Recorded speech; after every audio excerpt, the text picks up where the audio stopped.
One morning, in the midst of winter's chill, I found myself juggling the roles of a mother, a wife, and a part-time employee. My name is Ava, 35 years old, sharing a home with my husband, who is 4 years my senior, and our child. My husband's role as a remote monitoring administrator often demands his presence during weekdays and holidays, leaving little room for him to contribute to childcare or household chores.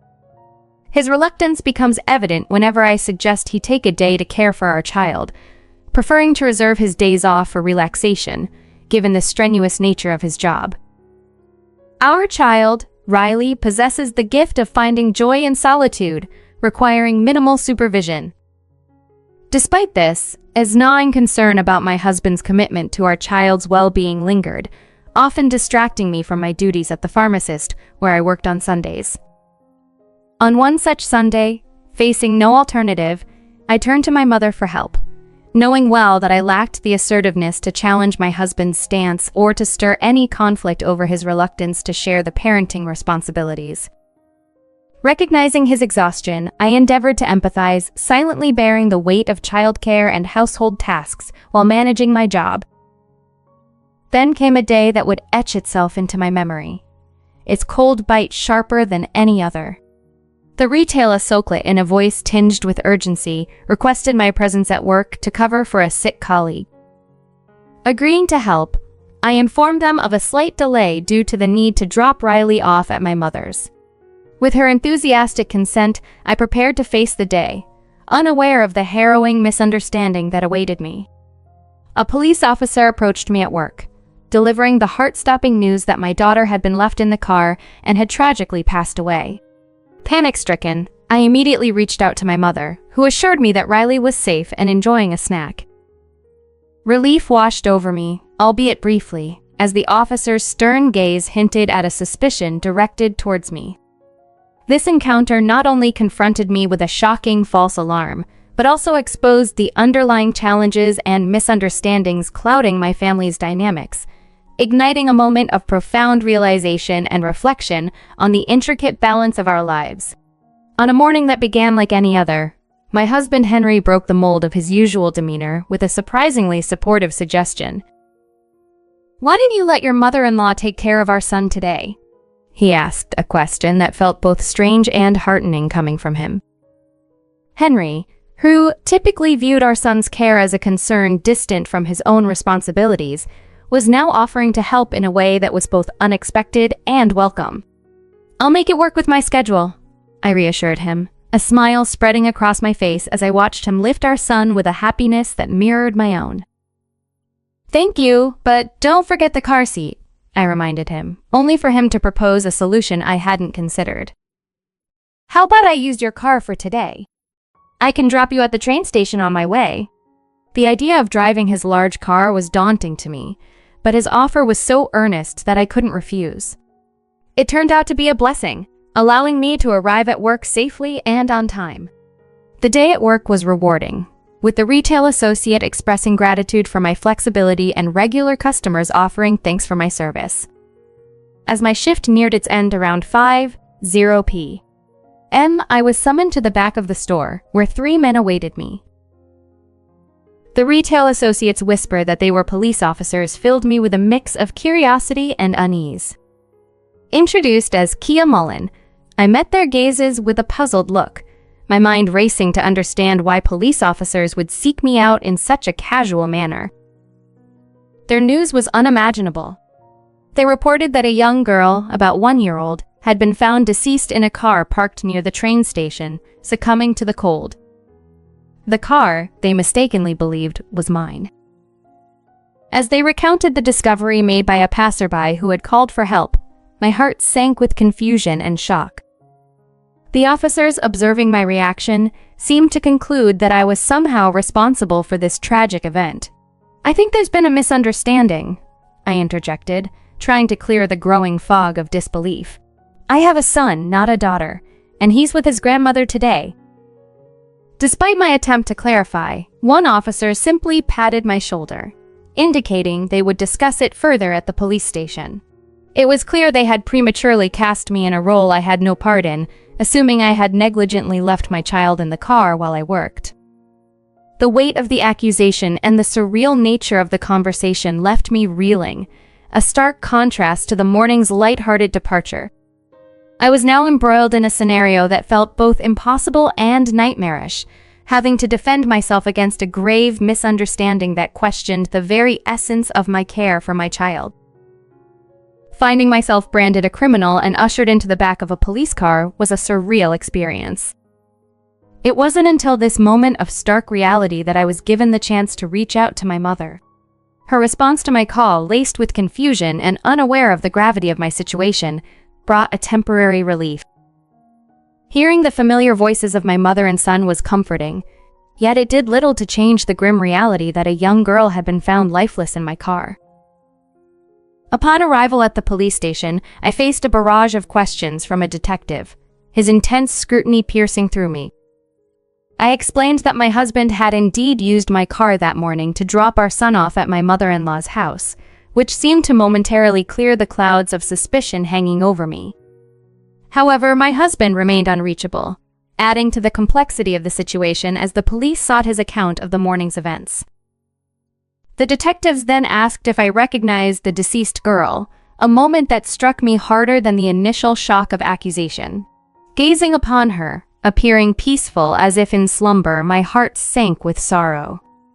Though she seemed vaguely familiar, I couldn't place her, and my admission of this vague recognition did little to illuminate the situation. The officer encouraged me to reach out should any memories surface, and with that, I was released into the dark embrace of the night. I hurried back to my mother's house where my son awaited, sleeping soundly. Sharing the ordeal with my mother, we found solace in each other's tears. The night wore on, and despite my attempts to contact my husband, my calls went unanswered, my messages floating into the void. It wasn't until midnight that I received a brief message from him, explaining an abrupt business trip, but further attempts to reach him only met with the endless echo of a ringing phone. The next day dawned, a sleepless night behind me, yet the mystery of the girl and my husband's silence weighed heavily on my mind. The girl's familiar face haunted me, a puzzle piece in this bewildering situation that I couldn't place. With my husband's return uncertain, I awaited an opportunity to discuss the day's events, hoping for some clarity amidst the turmoil. The absence of answers hung in the air, a reminder of the unresolved questions that lingered, as I navigated through the uncertainty of what lay ahead. Mustering the nerve, I decided it was time to clarify things with my husband, who was supposedly away on a business trip. However, when I reached out to his workplace, I was met with the surprising revelation that he had actually been on vacation since the day prior. Apologizing to the person on the other end of the line, I hung up, enveloped in a fog of disbelief and confusion. In search of some solace or understanding, I instinctively thought to confide in my best friend Aiden. As I scrolled through my phone to call her, I was stopped in my tracks by a photo Aiden had sent earlier. The shock was palpable. The young girl in the photo with Aiden was unmistakably the same girl found in my car. The revelation hit me like a ton of bricks. It was Aiden's daughter who had tragically passed away. Suddenly, the bewildering events of the previous day began to intertwine, suggesting a narrative I had never imagined. My thoughts raced to a disturbing possibility. Was there an affair between my husband and Aiden? Recalling a conversation from 3 years ago, Aiden, newly single after a divorce and pregnant, had coyly evaded revealing the identity of the father, claiming the mantle of single motherhood with a meaningful laugh. The possibility that the child might be my husband's loomed over me, a suspicion too significant to disregard. Betrayal coursed through me, a potent mix of anger and heartbreak at the deceit of my husband and Aiden, my trusted friend. But the most profound sorrow was reserved for the innocent life caught in the crossfire of adult folly. With newfound resolve, spurred by the tragedy and betrayal, I was determined to uncover the truth. Traditionally, I had shied away from confrontation, preferring peace over conflict. Yet, this revelation jolted me into action. After ensuring my daughter was safely at the nursery, I made my way to Aiden's residence, determined to confront the tangled web of lies head-on. Aiden greeted me at her door, bleary-eyed and clearly taken aback by my unexpected visit. "Have I woken you?" I asked, noting her disheveled appearance. As she attempted to close the door, likely to avoid the impending confrontation, I wedged my bag in the doorway, anticipating her retreat. "Is Jeffrey here as well? Let's have a conversation, all three of us," I suggested with a forced laugh masking the turmoil inside. The sight of Aiden's panicked reaction was almost humorous, if it weren't for the unsettling circumstances. Her fear was evident, her smile forced and uneasy. "You should have told me you were coming," she said, her voice tense as she reluctantly invited me inside. Heading towards the back room, I was caught off guard by the sound of my husband, Henry, groggily calling out, "Kenya?" It was clear then he was here, and up until that moment, blissfully unaware of my presence. By the time Henry appeared in the living room, his surprise had morphed into a readiness to face whatever was coming. "You've already found out," he said, attempting to inject a lightheartedness into the situation that felt wholly inappropriate. Behind him, Aiden, previously upset, now wore a grin that only added to the surreal nature of the encounter. "Can we not joke about this? I have something serious to ask," I implored, struggling to keep my composure in check against Aiden's irritating facade of fear. "So, you've heard about Aiden's daughter, haven't you? If you're aware, why haven't you three gone to pick her up?" Their cavalier attitude suggested they were expecting this confrontation, yet their understanding of the situation was bafflingly shallow. "Give me a break. The police are handling it, right?" Aiden's response revealed her ignorance of the gravity of her daughter's situation, showcasing an optimism that was both misplaced and distressing. It was then I realized they were completely unaware of the true extent of the tragedy. As they began to recount their side of the story, the details of their actions from the previous day slowly came to light. Henry had planned to spend the day with Aiden, his vacation time not intended for rest, but for an affair. However, the presence of Aiden's child became an inconvenient obstacle to their plans. In a thoughtless decision, Henry left the child in my car in a parking lot, opting to proceed to a nearby hotel with Aiden.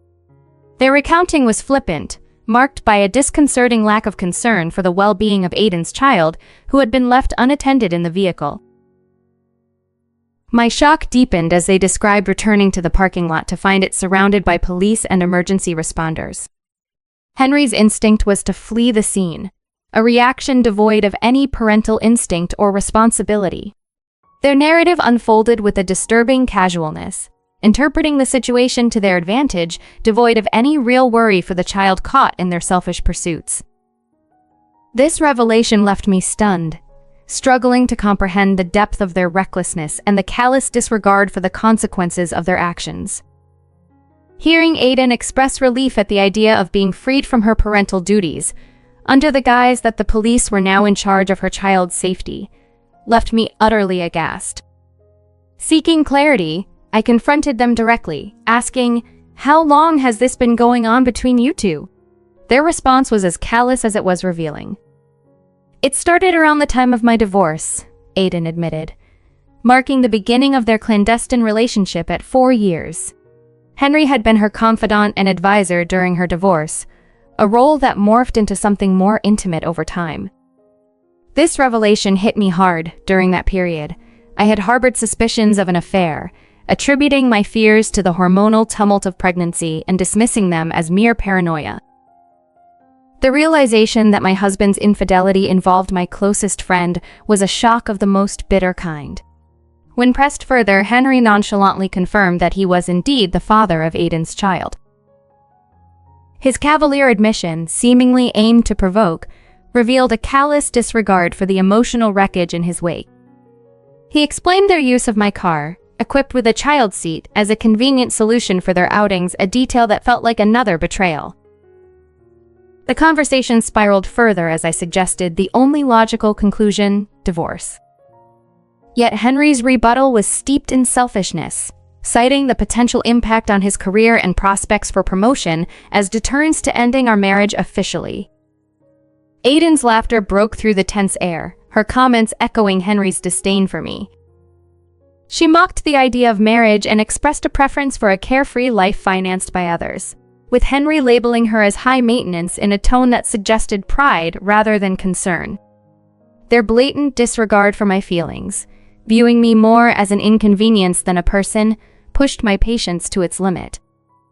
Faced with their selfishness, I demanded to know how they planned to rectify the situation, making it clear that their actions could not go unchallenged. The audacity of their openness, treating me as if I were invisible, underscored the depth of their betrayal and the urgency of the need for resolution. I steered the conversation towards responsibility, questioning Aiden about her willingness to take action. "Aiden, maybe you should go pick her up," I suggested, highlighting the necessity due to the child's age and inability to come home by herself. Their indifference to their daughter's well-being was appalling, with their primary concern being self-preservation rather than the child's safety. I reached my breaking point. It was time for the harsh truth. "You both are so wrapped up in yourselves," I said, my voice steady and unwavering. Their reactions were dismissive until I revealed the tragic outcome. Your daughter didn't survive. She was left in the car during the freezing winter. The shock and disbelief were evident in their wide eyes and screams of denial. But as the reality sunk in, Aiden turned her grief into blame, pointing fingers at me, insisting somehow it was my fault. Her accusations were irrational, a desperate attempt to deflect from her own guilt. Aiden's logic spiraled into absurdity, accusing me of flaunting my marriage during her time of distress, as if my personal happiness was an attack on her. Her cries blamed everyone but herself, despite the divorce being a consequence of her own actions. Amidst her tears, she lamented her lack of happiness, while Henry scrambled to excuse his infidelity, asserting his detachment from the situation as if that absolved him of any wrongdoing. Refusing to engage with their self-pity and excuses, I called them both cowards and made it clear I never wanted to see them again. I reported everything to the police and walked away from the chaos, leaving them to face the consequences of their actions. The aftermath saw justice served, with the surveillance footage from the parking lot sealing their fate. They were arrested, facing the long consequences of their negligence and betrayal. As they embarked on a difficult journey through the legal system, I found solace in a new beginning. With the support of my mother and son, I embraced a quieter, more peaceful life. The opportunity to work full-time at the pharmacist marked a fresh start, one I hadn't anticipated but welcomed with open arms. It was a chance to rebuild, to find joy and stability in the wake of turmoil. My life was taking a new direction, one filled with hope and the promise of a brighter future.